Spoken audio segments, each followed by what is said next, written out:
Hi and welcome to the channel. Sadly, the Bambi had to go. I had to be realistic. I've got far too many projects, so something had to give. So the Bambi's gone. In its place, a Mazda Bongo. So let's go and check it out. Okay, so there it is. This is what's replaced the Bedford Bambi. It's a 2000 reg Mazda Bongo with the 2.5 litre V6 petrol engine. It's automatic. It was only imported 1 year ago, so luckily it's not succumbed to the rust that most of these do by being in this country. Right, let's take a closer look around. This was a category N vehicle, bought from a local auction, and the only visible damage at the time was the front splitter was popped off. So I've temporarily cable tied that together. However, the biggie, the guys at the salvage yard forklifted it onto the trailer, or the truck shall I say, and destroyed both side skirts. But in doing so, they also completely crushed the fuel tank. So this has had a new replacement fuel tank. So I'm not going to do a will it start video because we blatantly know it does start and run. I'm going to stick this underneath. You might be able to catch the new fuel tank if I can get in there at the right angle. No, there we go. It's like that. I was going past it. There we go. Look, I've treated it all. I gave it a good paint. All right, we'll go back around to the other side and I'll show you the damage on the side skirt on this side. Hopefully it's salvageable. I think it is. It's just the metal behind. So look at a bit of heat, a bit of bending, a bit of fettling. I think we should be all right, but there's the main damage caused by the forklift. See, there we go, it's popped all its rivets. Hey ho, this is what you get sometimes. Generally, it's quite a tidy vehicle. It's got 108,000 miles on the clock. No rust on the wheel arches. Everything looks pretty good inside, underneath. Struts don't even look that old, even though they're best part of 25 years. But then, like I said, it was only imported last year, so it hasn't had lots of years of the Cornish weather, or the UK weather, shall I say. Has started to rust in the usual places, down the gutter seals, around the windscreen. So we'll have to take care of that before it gets too bad. Lovely chrome mirror cases. Hi. Front's pretty good. The only damage being the front splitter, which we can sort out. No damage to the bonnet. Headlights are a little bit cloudy, but they are polished up really well. No other damage. Same on this side. Going a little bit yellow, so they need a bit of a buff up. Bodywork wise, it's pretty damn good. There's a very slight dent there, which is about the only one I can physically see on the vehicle. This side is very straight. The graphics are starting to come off, so we'll have those off and just keep it silver and white. We might do something different with those graphics, who knows. I haven't got an entire say in this. The wife's going to play with it. Coming onto the rear, again, all pretty tidy. No broken lights, no broken bumpers, all the additional side skirts, bumper spats. I believe this is the aero version. I'm not too genned up on these. Someone correct me if I'm wrong. The only visible damage I can see is where they took it off the trailer when they delivered it. They ground out on the exhaust. But we'll probably replace that with something that looks a little bit tidier, a little bit neater. What else can we say about the back? Oh, water. Yeah, you can see that. We've got full up with water in there. So the seal's gone on that. So another little job. But very, very tidy. Let's go around the other side. As you can see, it's lovely and straight, no big dents in the side. Bodywork's nice and straight. Oh, did I just see a crack? Yes, we've got a crack in this light, so we'll have that replaced. Again, the wheel arches on this side, no rust at all. There's a little bit coming through there, so we'll treat that before it gets any worse, but really not that bad at all. I've just seen with my hand on it. We've got winter tyres all round, so we'll probably end up replacing those because we don't know how old they are. Can we find the date code? Yes, we can. There we go. 2016, so yes, they probably need replacing anyway. The graphics on this side have seen better days. They've started to peel off. So we'll take off this section and do something a little bit fancy, I think.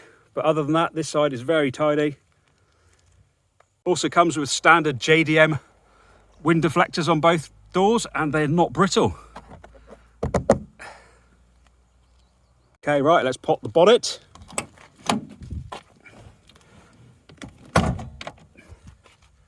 Right, let's take a look inside the bonnet. And as you can quite clearly see, there's no engine. because like the Bedford Bambi, these are mid-mounted. So again, underneath the seats. So in here you have all the ancillaries. You have the radiator, the fan, the aircon, or your brake master cylinder. Everything to run the vehicle. It's reasonably clean in here. There's no visible rust. The strut towers are completely rust-free, which is always a bonus. It's got its original Japanese battery by the look of it.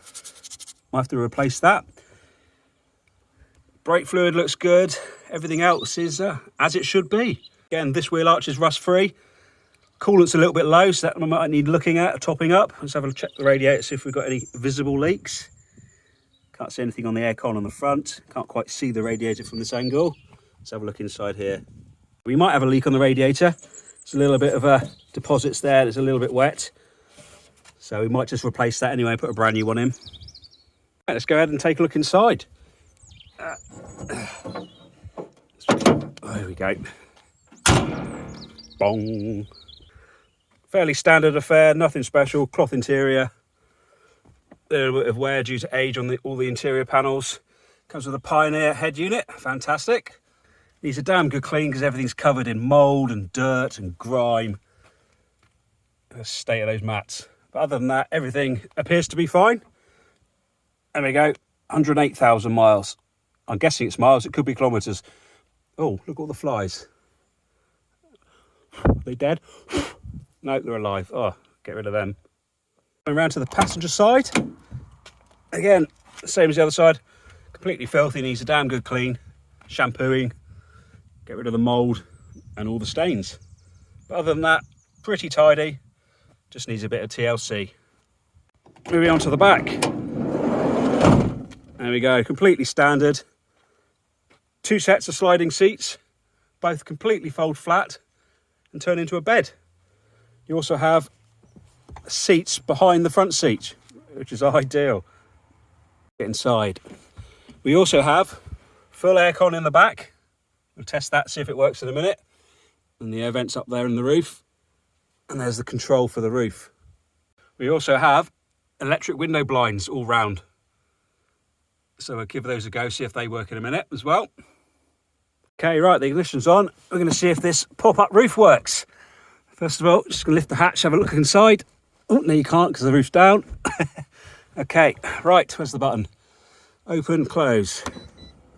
Oh, it's making all the right noises. Is it going up? Let's have a look outside. Oh, yes, it is. There we have it. Excellent. The roof all works. Looks in very good condition, actually. No damage, just a little bit of dirt on the canvas. But everything works as it should. Need a damn good clean on the roof, though, because that's absolutely filthy. Around this side, again, no damage. Just needs a bit of a clean up. Looks in very good condition. That beeping's telling me that the roof's still raised because the ignition's on. It's a safety device so you don't drive off with it raised. Okay, now we know the roof works, let's take a look inside it. How do you do this then? Do you push that hatch up? Yeah, there we go. Oh, that's my head. Again, keep doing it.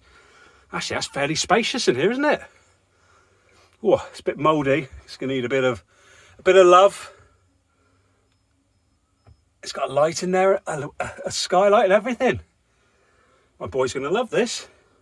Plenty of space up here to sleep. You easily get 2 people in there. A bit snug, but it would work. A lot bigger than the Bambi. Plus you get a lovely view of the stars at night through the skylight. But yeah, it's a little bit mouldy. Excuse me. It's still got flies everywhere. I don't know where they came from. Oh, one just dropped on my head. Obviously it unzips as well, so you can give it a good clean and open the sides up. What's this? We've got a bit of paperwork here. What's that? Oh, it's all in Japanese. I have no idea what that is. That's something to do with the way. It's actually the, I'd say it's the instructions for the roof. Yes, it is. Look at that. The original instructions from 25 years ago. Also, I've just found out if you remove the mattress to that side, which I didn't know, this completely folds up on another set of hinges. So you can stand up completely in the back of the Bongo. That's a lot more space. That's brilliant. What have we got here? A little light and some batteries. Does it still work? Oh, it does as well. Brilliant. Let's pop this back down. Oh, there we go, all locked back down again. Okay, right, let's take a look at the engine. The engine's underneath the front seats. I've already had the centre console out on this. So first of all, you've got to take that out of the way. It's only done in with a few clips. Put it in the back there. Right. Then you've got to lift up the carpet to reveal the clips at the front. Very much like the Bambi. Unclip those and put the seat back.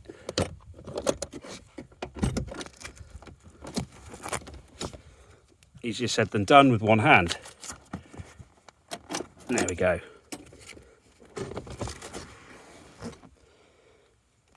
And there we have the 2.5 V6 in all its glory. The chassis rails on this are absolutely spotless, which is again a very good sign. Engine doesn't look too bad, it's not covered in oil, it's a little bit grubby this end. Okay, that's one bank of the V6. Let's go around the other side and check that one out. There we go. Okay, there we have the other side of the engine. All looks, again, reasonably tidy and clean. I think we'll just give this a good service and then hopefully it'll be all right, because we do have an issue.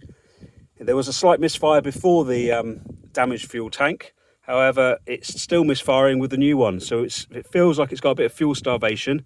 Hopefully it's nothing major, but we need to investigate that before we can get it on the road and use it next summer. Okay, I'll get the seat down on this side and we'll start the thing up so we can hear it running.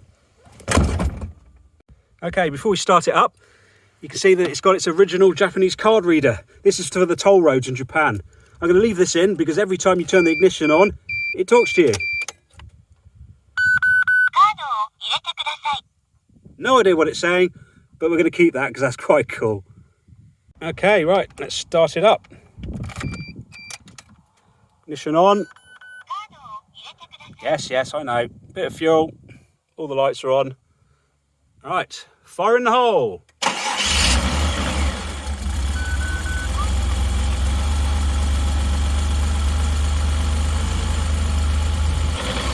There we go, you can hear the misfire right now without even revving it. It's trying to stall.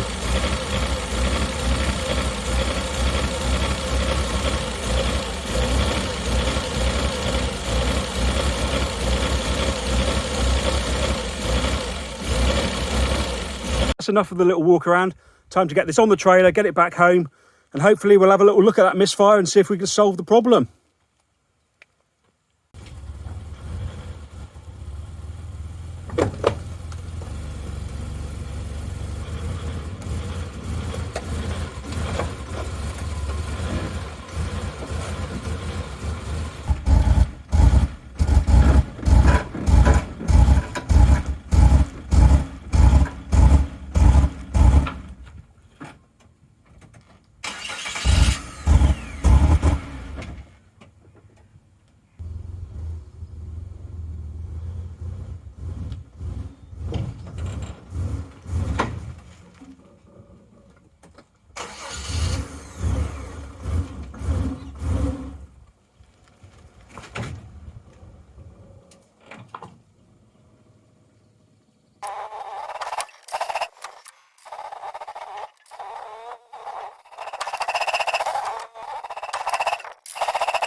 Right, well that didn't go to plan, did it? The thing's misfiring that badly that it simply hasn't got a power, keeps stalling, and it just will not drive up the ramps and onto the trailer.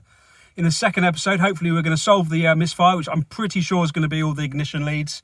But we're going to do a complete service. We're going to do the fuel filter, the oil filter, all the spark plugs, the HT leads, distributor cap, the rotor arm, everything.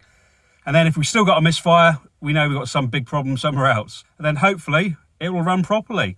If not, we'll have to investigate a little bit further, but I'm pretty sure it's going to just need all of that doing. Well, that's about it for this little video. Hopefully you enjoyed watching this. If you got this far, well done. On the next one, hopefully we'll solve the misfire. And until next time, I'll see you on the next video.